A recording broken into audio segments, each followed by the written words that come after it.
Hello, magandang hapon sa inyong lahat. Magandang hapon. So para serye tayo mga kababayan ko. May mga videos na ipinasa sa akin dito. Mga videos ni Sir Diwata. So, re-reactan natin isa-isa ano. Umpisa na natin dito sa unang video ng para serye natin. Ano ba to? As long as, kahit sobrang dami na nagbabasa sa akin, naninira sa akin, gusto magpabagsak sa akin, sabi ko nga sa inyo, pag Diyos ang nagtaas sa inyo, kahit sino pa kayo, tao lang kayo, Diyos lang nagtaas sa iyo, wala na makakahigit pa doon. Diba? Kahit anong gawin mong paninira, kung Diyos talaga ang tutulong sa iyo para umangat ka, itaas ka, wala kayong magagawa. Tao lang tayo pare-pareho. Wala tayong karapatan husgahan ng isang tao kasi tao lang tayo pare-pareho. Diyos lang ang may karapatan maghusga at magtaas sa atin at magbaba. Hindi po kapwa natin, mga tao lang din. So yun lang. Ito, bilang isang tao na naniniwala sa Diyos. Nasunog ako, ano. To be fair naman, naniniwala naman ako sa Diyos. Tama naman tong sinabi ni Sir Diwata. 'Di ba? Tama naman 'yon na ang Diyos ang mag-aangat sa iyo. Wala tayong karapatan manghusga sa kapwa, 'di ba? Totoo naman 'yon. Totoo naman 'yon. However,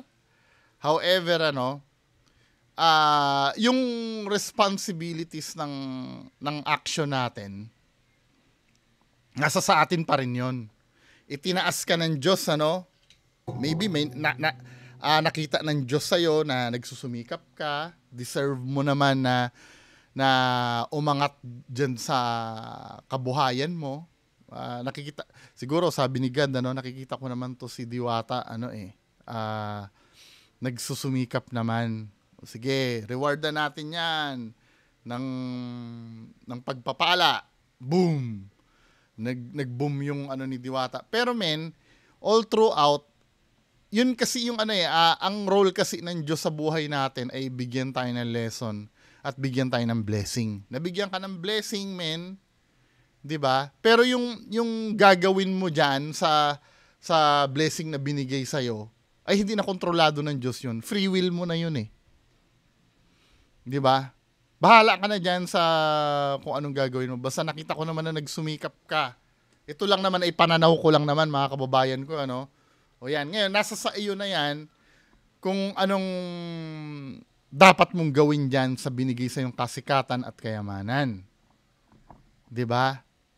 Ngayon, kung paalalason ka dyan sa kasikatan na ibinigay sa iyo ng Diyos at blessing na binigay ng Diyos sa iyo, huwag nating sisihin ng Diyos noon pagka may mga nagalit sa iyo dahil nalason ka dyan sa kasikatan at kayamanan na nagkaroon ka. Pangalawa, yung panghuhusga ba na tinutukoy sa'yo.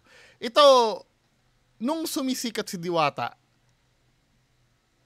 never ako nakakabasa ng nilait yung itsura niya, yung kasarian niya, yung kutis niya. Wala akong nababasang ganun. 'Di ba?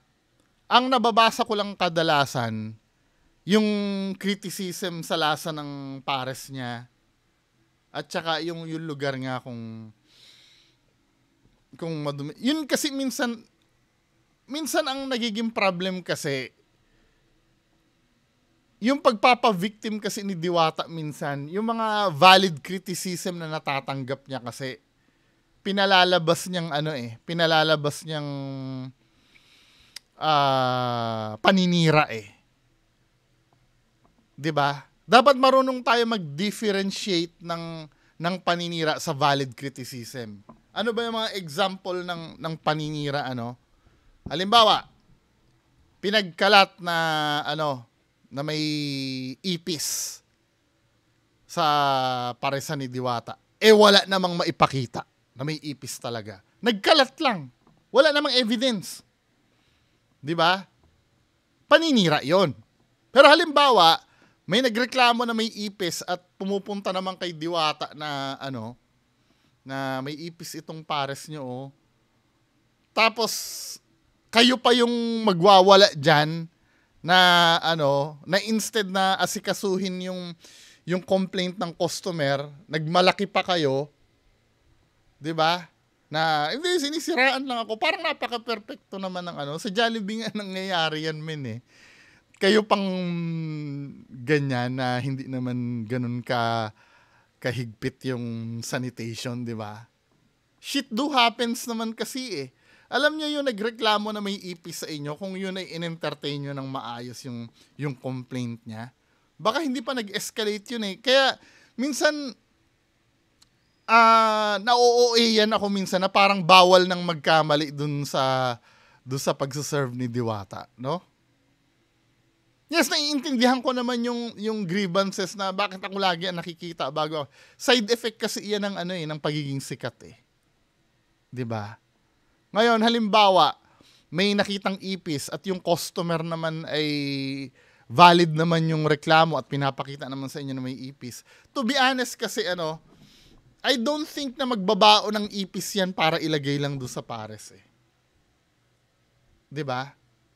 Or halimbawa, kahit sadyain man lang yon, kahit sadyain lang na nilagyan ng ipis yung pares mo, dapat hinandle ng maayos yun eh. Hindi nyo na dapat inassume agad na yun ay paninira. 'Di ba? Yun lang tsaka yung lasa ng lasa ng pares mo. Kung talagang hindi nasarapan yung nag-review, hindi naman paninira yun eh. Subjective review kasi yun eh. 'Di ba? Kakampi mo ako kung ang binibira sa'yo ay yung itsura mo. Yun. Yun talaga, at yung nagkakalat sa personal na buhay mo. Yung halimbawa, si Diwata, milyones ang ginagastos sa lalaki. 'Di ba? Na wala nang pakialam ang tao doon eh. Hindi na pag-aari ng tao yung decision mo na ganoon eh. Pero pag tungkol doon sa negosyo mo at sinaserve mo sa tao, may pakialam kasi ang tao doon dahil ino-offer mo sa public kasi yun men eh. 'Di ba? Ibang-iba yung private life mo. Kasi ganito yan men ang paninira kasi, na-mention ka ito before, hindi naman nangangahulugan na nagsasabi ka ng totoo ay hindi ka na naninira. 'Di ba? May mga time kasi na nagsasabi ka ng totoo pero may malis yung pagsasabi mo. Halimbawa, for example, nalaman ko na halimbawa lang to wag na si Diwata. Halimbawa, si Tekla na magpapares. 'Di ba? Nalaman ko na may AIDS. Si Tekla na may-ari ng paresan. Ipinagkalat ko ngayon, oy may AIDS yan si Tekla. Humina ang negosyo ni Tekla. 'Di ba? Dahil sa pinagkalat ko na may AIDS si Tekla. Bagamat totoong may AIDS siya. 'Di ba? Bakit ko kailangan ikalat yun, men? Hindi naman nakakahawa ang AIDS pagka nagsaserve ka ng pagkain eh. Ano ba ang transmission ng AIDS? STD yun, di ba? Nagigets yun na ibig ko sabihin? Halimbawa, ang nagmamanage nung niyan, hindi naman siya pumupunta dun sa basta may-ari lang ng paresan na yan ay may AIDS. 'Di ba? Anong intention ko, bakit kailangan ikalat ko 'yun? 'Di ba? Kahit ba naman totoong may AIDS 'yan eh. Or let's say sabihin mo siya ay may galis sa singit. 'Di ba? Anong intention, bakit kailangan ikalat ko na may galis siya sa singit? Kahit na sabihin na natin totoo. 'Di ba? Paninira pa rin 'yon, men. Pero kung halimbawa naman yung tinatawag na criticism ay valid, bakit mo naman sasabihin paninira 'yon? Kung totoo naman talagang mabaho diyan sa lugar mo. 'Di ba? May nagsabi, unang-una, yan lugar mo ay public place yan. Ito, pwede pang paninira to. Halimbawa, ako yung pumasok sa bahay mo, mabaho yung bahay mo, tapos ikakalat ko, ay, ang baho ng bahay ni Diwata. Yun, pwede pa sigurong count ng paninira. Dahil yung private place mo naman yan, ano naman pakialam ng tao doon, men? Ba't kailangan Pero yung ganyan na establishment mo na pinupuntahan ng publiko, tapos naamoy ng mga customer mo na mabaho dyan at kinalat sa social media na mabaho dyan, I don't think na paninira yon. Diba? Kasi sooner or later, pag may pumunta pa rin ng tao, mararamdaman pa rin yung baho na yun, men eh. Maliban na lang kung lilinisin mo talaga. At kung nilinis mo yon, nakatulong pa sa'yo yun, yung pagkakalat na mabaho dyan dahil nalinis mo yung lugar mo. Di ba? Anyway, proceed tayo sa sa susunod na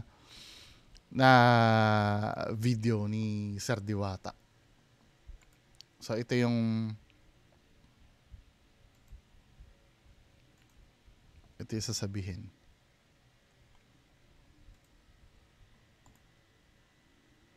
Masiguro lahat, no? Sabay bawi, no? Sige, yan lang. So guys, baka magtaka kayo kung bakit wala nang nakapila ngayon sa labas ng parisan ni Diwata. Pakinggan natin itong buong kwento. Ba't nilipat mo pala sa loob yung pila ng pagkain? Gusto ko nga maayos. Mas maayos lahat para wala nang hanash. Ayun. Wala nang kukak ang mga basher. Yun, kasi yun nga napansin nila eh. Ito kasi ang problem eh.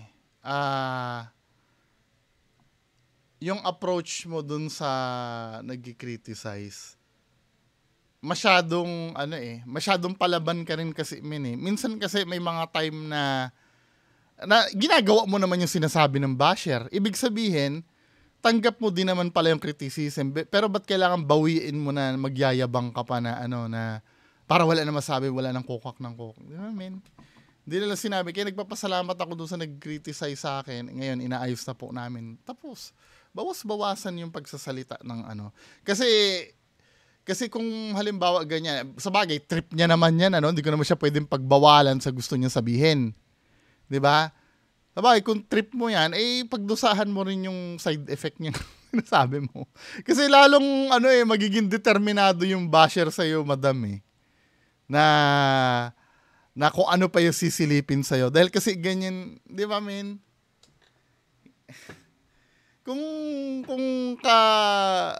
Kung para naman sa improvement ng store mo yung 'di ba? Wag na nating Wag na nating i-challenge na ganyan. Bawas-bawasan natin, 'di ba? Yung mga feedback na ganyan. Sa bagay, trip mo 'yan, Ba't ko ba pinakikialaman yung trip niyan, 'di ba? Kaya lang kung ako lang ang tatanungin, 'di ba? Bangketa daw eh. O hindi na to bangkita. Ano pa bang abangan ko na naman ang comment nyo, panibagong mga comment nyo. Kasi di ba hanas kayo ng hanas, kukak kayo ng kukak nasa bangkita. Kung pinasok ko na sa loob lahat, nandito na. Abangan ko naman mga sasabihin nyo kung ano yan. Pilipinas. Next video. Hindi marunong makisama si Diwata. Di ba? Dapat may social media manager to eh.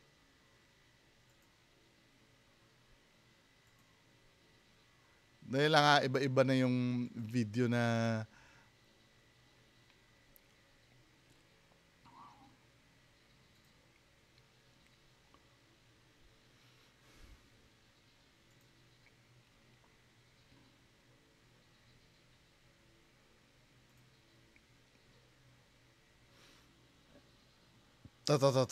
Next video.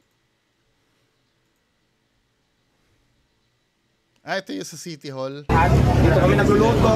Yung kainan namin, nakita nyo naman, ang daming tao. So, di ba? Bakit ba na nabinigyan natin siya? Opo, sige po. Ganun na lang po. Kasi hindi naman kasi basta sinabi, nasara na kaagad kasi anak buhay ito eh. Ngayon, nakikita ko kasi ang daming naninira sa akin. So, hindi ko alam kung sino. Na-discuss na natin to. Yung madalas kasi yung dahilan ni Diwata, marami naninira. Given na yun, men eh. Pero ang tanong ba, valid ba yung sita sa'yo ng City Hall ng Pasay? Valid ba yon? May katotohanan ba na hindi ka pumasa doon sa standard ng City Hall ng Pasay? Kung valid yon na hindi ka pumasa, hindi mo pwede na masisihin sa yon. Sinisisi na naman niya sa sa basher eh. Sa naninira eh. Men, na-prove na substandard yung mo dyan eh. Yung mga cleanliness mo dyan, or sanitation, or sanitary, kung ano man yung substandard sa'yo dyan, na-inspection ka eh. Hindi na based sa paninira yun eh. Maybe, may nagsumbong sa'yo dahil, let's say, inggit sa'yo or ano, pero napatunayan kasing totoo yung sinumbong sa'yo, men eh. Di ba? Tapos, Talaga itong tao na to, hindi ko alam, hindi ko sa kilala eh. tapos ipipilit na naman, kahit hindi mo kilala yan, men, basta nasumbong ka, at valid naman yung sinumbong sa'yo, di ba? Hindi ko ba maintindihan sa mga to kung, or kay Sir Diwata, kung ano ba talaga yung, ano eh, palaging pag may nangyayaring kapalpakan doon, lagi niya sinisisi sa basher. Di ba? Ang tanong lang naman yan at the end of the day, totoo ba yung sinumbong? O yan, totoo. May mga nasita sa'yo na, ano, men, yung basurahan mo, hindi maayos, walang takip yung mga pagkain. O. Ngayon, yung sinumbong ba sa'yo ay paninira ba yun? Hindi rin. O, lipat tayo dito sa, ano, sa isang video. Na-discuss na kasi natin yun eh.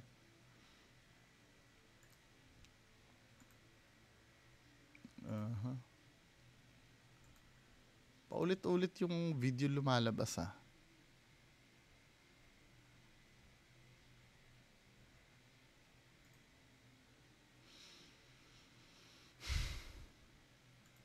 Ba't paulit-ulit yung video na lumalabas? Try ko dito sa isang browser. Kung ano yung...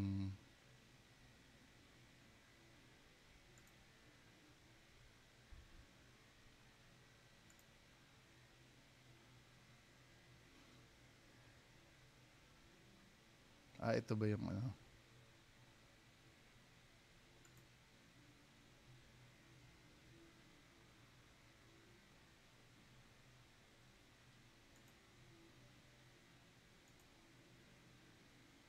Ito, hintayin natin. Tagal mag-load eh. So, ano ba ito? Play natin. Yung mga apo ko na pinilit akong kumain daw kami kay Diwata. Pero nang maka-order na kami at natikman nila walang gana. Kasi ayaw nila ng lasa.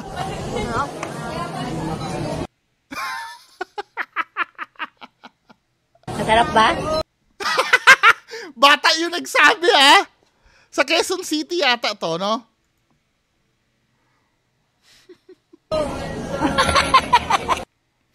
Masarap. Pero chicken yan eh. Yan yata yung pinakamasarap na ano ni Diwata, yung chicken. Ba't tayo mag-play? Eto. Nakakabwisit naman. Puro post naman eh. O, Ayun na ba? Inamin ko. ano ba? Stress naman tong... anong comment? Tingnan natin mga comments nga.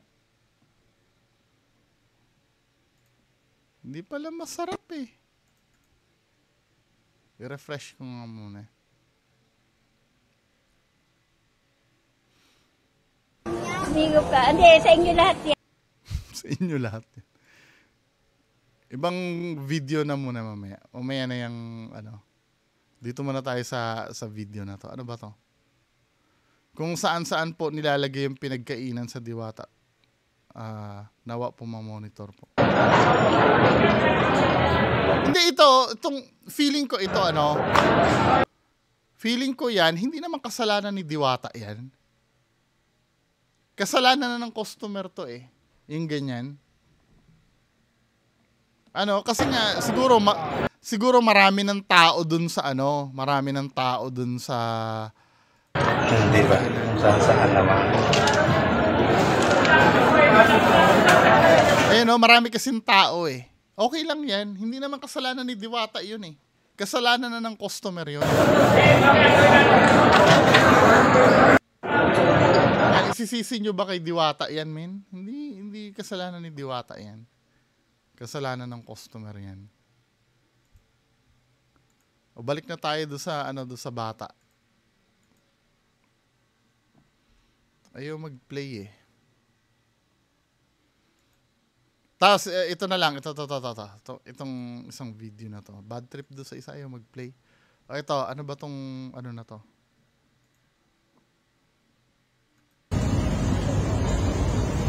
Kumain muna kayo, tikman mo overload ko. Ayan, nahulog yung kutsara. Kutsara, huwag na yan. Let's go na, let's go. Abante. Ano ba naman to, Diwata?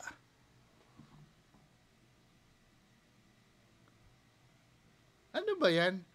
Ito hindi galing sa ibang vlogger to galing ito mismo sa page ni Diwata. Diwata para sa overload. Ano ba naman to? Kumain muna kayo, tikman mo overload ko. Ayan, nahulog yung kutsara. Kutsara, huwag na yan. Let's go na, let's go. Abante.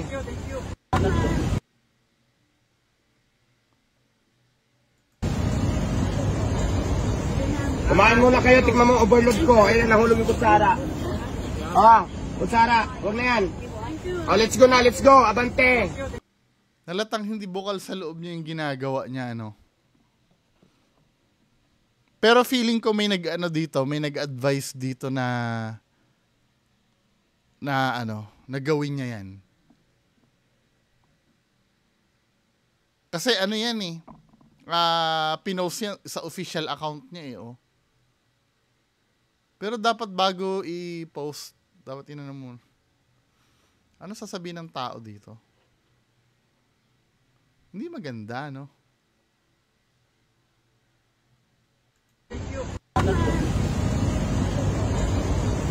Kumain muna kayo, tikman mo overload ko. Ayan, nahulog yung kutsara. Kutsara, huwag na yan. Let's go na, let's go. Abante.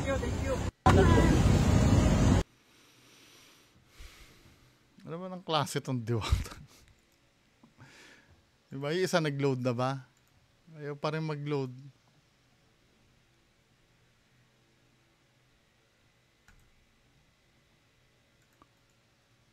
Copy ko. Doon ko bubuksan sa isang browser. Ba't ganun si Diwata?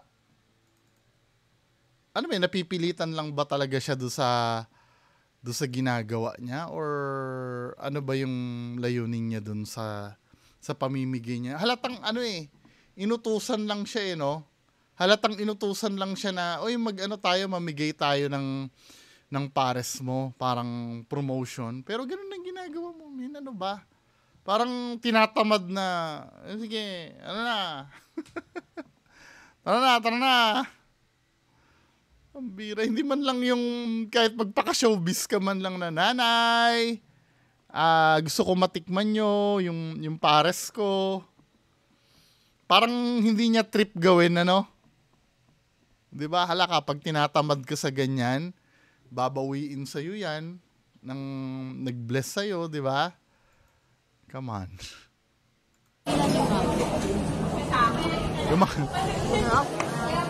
Yung mga apo ko na pinilit akong kumain daw kami kay Diwata. Pero nang maka-order na kami at natikman nila, walang gana kasi ayaw nila ng lasa. Masarap ba? Eto, yung sabaw, inamin ko. Hindi ko pa. Hindi, sa inyo lahat yan. O, yan, experience nyo. Kasi gusto nyo ma-experience di kay Diwata. O, ayan. gusto nyo pumunta, kaya ayan, dyan kayo.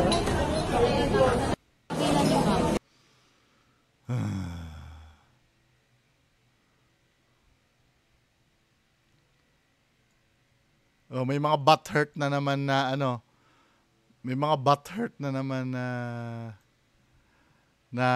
nagagalit. Well, karapatan nyo naman mag-upload ng kahit na wala naman pumipigil sa inyo.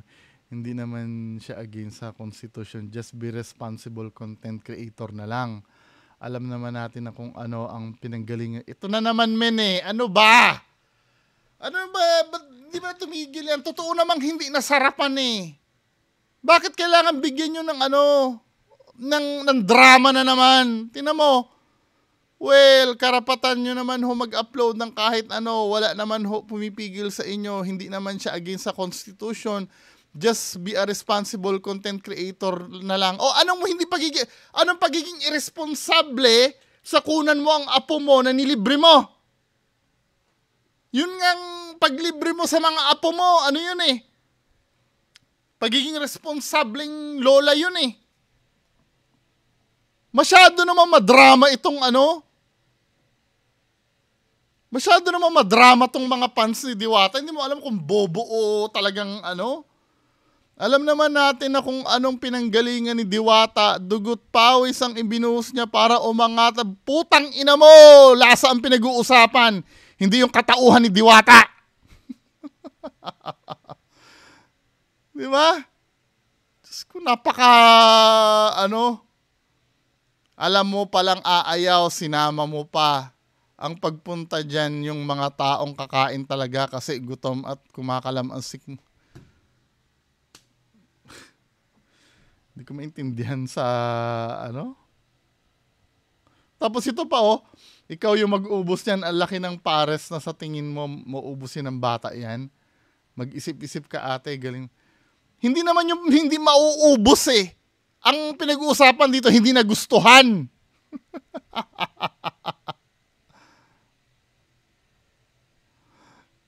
Diyos ko naman mga fans ni Diwata. Ano bang utak meron to mga to?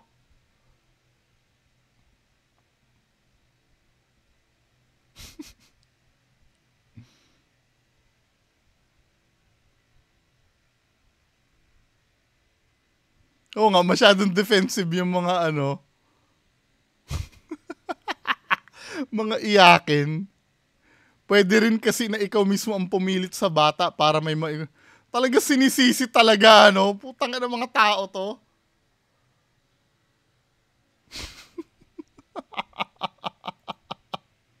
Diba? Ito yung mga tinatawag na cognitive dissonance eh. Diba? Ano ba meaning ng cognitive dissonance? Cognitive dissonance.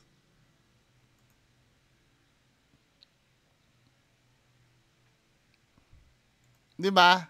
Ayan the state of having inconsistent thoughts, beliefs, or attitudes, especially as relating to behavioral decisions and attitude change. Parang siya dalawa yung conflicting beliefs nila eh. 'Di ba? Una, ito katulad nito, perfect definition to. Ina-adjust nila, parang double standard, 'di ba? Parang para maidepensa, nagbabago yung pananaw nila. Para maidepensa yung 'di ba, pinaglalaban nila na masarap yung naninira lang. Nung bata nagsabi, may sasabihin na naman uli na kesyo yung matanda ang pumilit kumain. Pero ang bottom line pa rin doon, hindi pa rin masarap. Hinahanapan nila ng dahilan na eh. Hinahanapan nila yung dahilan para ilusot yung ni Diwata eh. Di ba? Ano ba naman ang nangyayari dito sa Pilipinas? Anyway, yan lang po muna. Maraming salamat. Bye-bye.